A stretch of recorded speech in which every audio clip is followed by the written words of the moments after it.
Hello, hello, hello. So, welcome to day 2 of FND Awareness Month, and today is talking about symptoms. So I thought I'd come on and chat with you a little bit about my symptoms specifically, as that's all I know about really. So my story kind of starts in May last year, and I collapsed at work.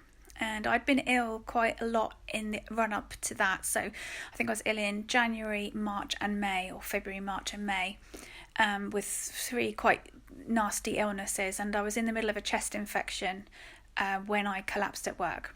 And what happened was I looked like I'd had a stroke. So I lost power in one side of my body, and also it made my face look like it had dropped. The paramedics were called, and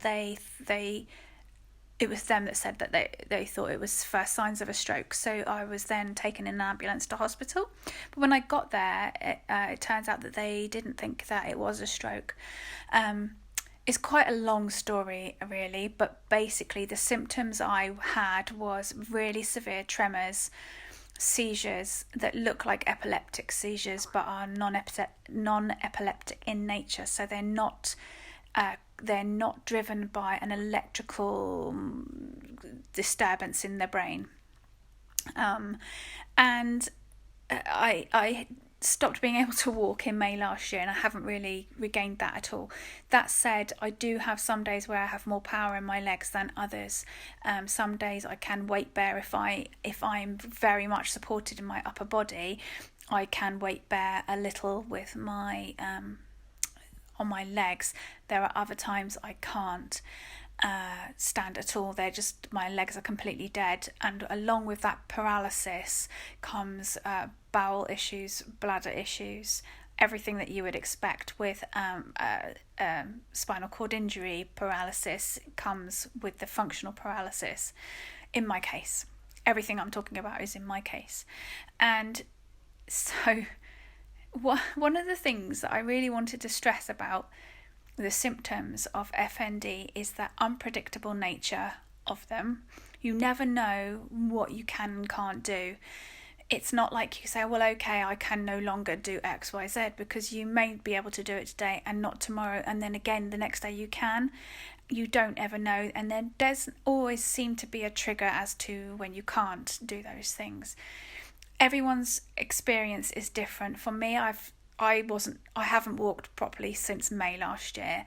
I can't. I'm in a wheelchair full time. I'm in a wheelchair at home. I am, completely reliant upon my family and to help my friends to help me. Mostly it's my legs that are affected, but it has been affected. I have had an effect on my arms and hands as well, and that still comes and goes, but it's a lot less often than the legs situation.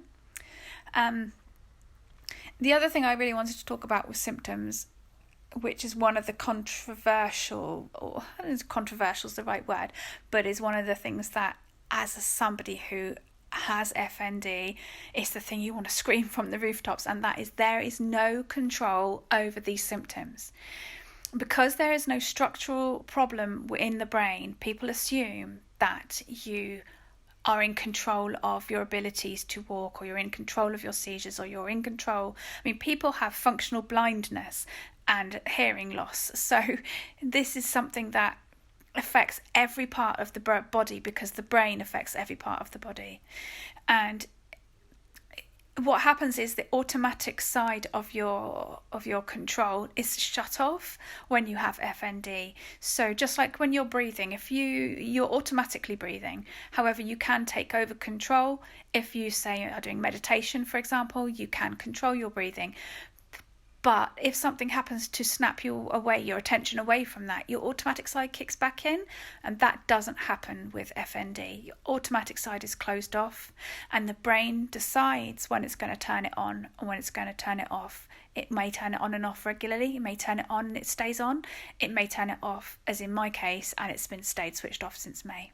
So that's kind of my experience of symptoms: tremors, weakness, paralysis, bladder and bowel issues. Any questions, please just drop me a comment below. Thanks for listening.